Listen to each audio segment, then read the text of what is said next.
بسم اللہ الرحمن الرحیم. خواتین و حضرات، میں جاوید مہر. آج ہمارا جو ٹاپک ہے وہ بابا بلے شاہ کی شاعری کے حوالے سے ہے. میں تھوڑا سا تعارف دینا چاہتا ہوں کہ حضرت بابا بلے شاہ ایک مشہور صوفی بزرگ تھے جنہوں نے زہد و تقوی اور صوفیانہ شاعری میں جو شہرت جو ہے وہ پائی.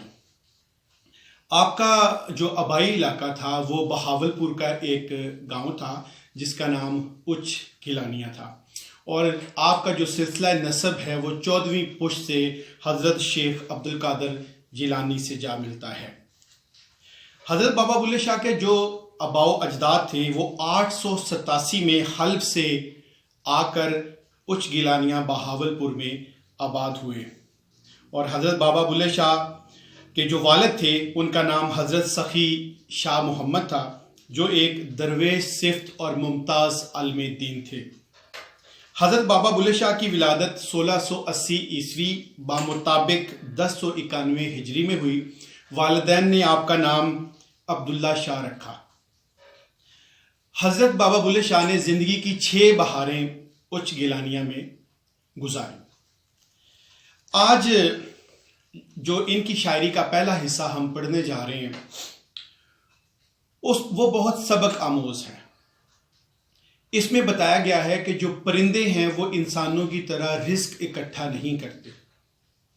پرندوں کو اگر آپ دیکھیں تو صبح جب وہ اپنے گھونسلوں سے اٹھتے ہیں تو وہ خالی چونچ پرواز بھرتے ہیں، اور جب وہ سارا دن تھکے ہارے واپس اپنے گھونسلوں کی طرف پلٹتے ہیں تب بھی ان کی چونچیں جو ہیں وہ کھانے سے یا خوراک سے بھری ہوئی نہیں ہوتی، خالی ہوتی ہیں.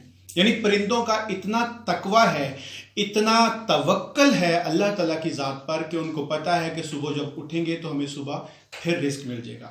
لیکن انسان کیا ہے کہ انسان کا یہاں پر آ کر تقوی بھی جواب دے جاتا ہے اور اس کا جو توکل بھی جواب دے جاتا ہے.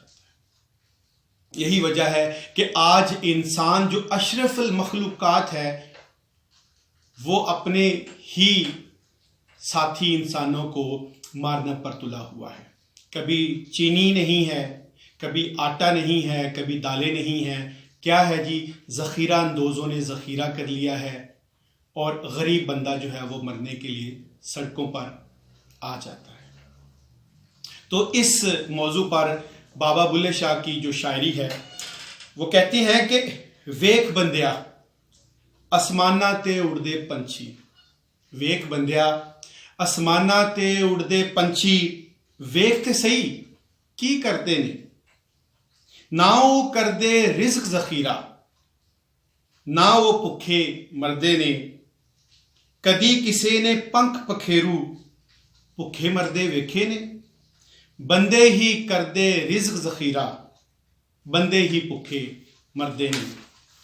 اور دوسری جگہ پر جو شاعری کا دوسرا حصہ میں پڑھنے جا رہا ہوں اس کے اندر وہ بتاتے ہیں کہ ہر انسان کا جو عروج ہوتا ہے، عروج کے بعد زوال آتا ہے اور زوال کو عروج ہوتا ہے.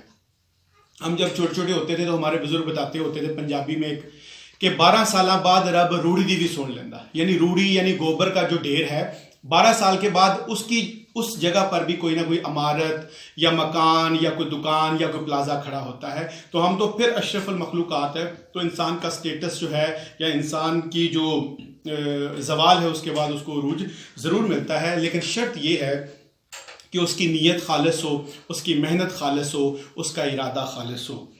اور اسی طرح کہ رازق جو ہے اللہ تعالیٰ کی ذات ہے، جس کا کوئی بھی نہیں ہے اس کو بھی اللہ تعالیٰ کی ذات جو ہے وہ پالتی ہے، اور وہ پتھر کے اندر جو کیڑا ہے اس کو بھی رزق پہنچاتا ہے. تو بلے شاہ فرماتے ہیں چڑھ دے سورج ڈھل دے ویکھے، بجھ دے دیوے بلدے ویکھے، ہیرے دا کوئی مول نہ تارے، کھوٹے سکے چل دے ویکھے، جنہ دا نہ جگ تے کوئی، وہ بھی پتر پل دے ویکھے. اور اگلی جگہ پر انہوں نے کہا ہے کہ، اور بلے شاہ نے بڑا ہی زبردست اسکیچ کھیلا ہے کہ آپ دیکھیں کہ اتنا عرصہ پہلے انہوں نے یہ شاعری کی ہے، اور آج ہم اس شاعری کو اپنے اوپر فکس کرتے ہیں تو یہ مکمل طور پر ہماری عکاسی کرتی ہوئی دکھائی دیتی ہے۔ اب یہ دیکھیں کہ آج ہم ڈگریز کے پیچھے ہیں۔ ہم پڑھتے کیوں ہیں؟ اس لیے نہیں کہ ہم علم حاصل کریں، ہماری تربیت، ہماری تعلیم ختم ہو گئی ہے۔ ہم اس لیے کالجز یا یونیورسٹی میں جاتے ہیں کہ ہم ڈگریز حاصل کر سکیں، for the sake of degrees, for the sake of jobs, تاکہ ڈگری ملے گی تو ہمیں جاب مل جائے۔ اور اسی طرح غازی کے ہاتھ میں جب تک تلوار نہیں ہوگی، جب وہ خود میدان میں نہیں اترے گا تو اس وقت تک غازی نہیں کہلاتا۔ اور مکے جا کر حاجی نام رکھوانے سے حاجی نہیں بن جاتا۔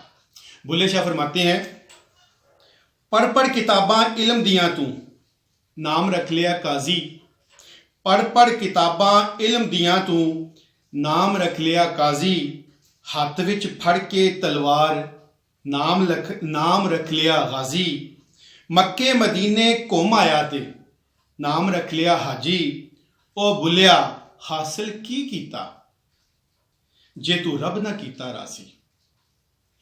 تو آج کی یہ جو آج کا یہ جو سیشن ہے، اس میں ہمیں جو بلے شاہ کی شاعری سے جو سبق ملتا ہے وہ یہی ہے کہ ہم اپنا جو توکل ہے اللہ تعالیٰ کی ذات پر اس کو پختہ کریں، اور ہم میں سے وہ لوگ جو محنت کر رہے ہیں وہ اپنی محنت کو جاری و ساری رکھیں، اس عزم کے ساتھ، اس استقامت کے ساتھ اور اس نیت کے ساتھ۔ ایک دن ان کا بھی دن آئے گا اور ان کی جو سٹیٹس ہے یا ان کی جو پوزیشن ہے وہ بھی چینج ہوگی، اور جب ہم یونیورسٹیز یا کالجز کے اندر جائیں تو ہم صرف اور صرف ڈگریز کے لیے نہیں بلکہ علم کے لیے اور تربیت کے لیے، تاکہ ہم آئندہ آنے والی جو نسلیں ہیں ان کو ہم تعلیم و تربیت سے منور کر سکیں، آراستہ کر سکیں۔ آپ لوگوں کا بہت شکریہ، والسلام۔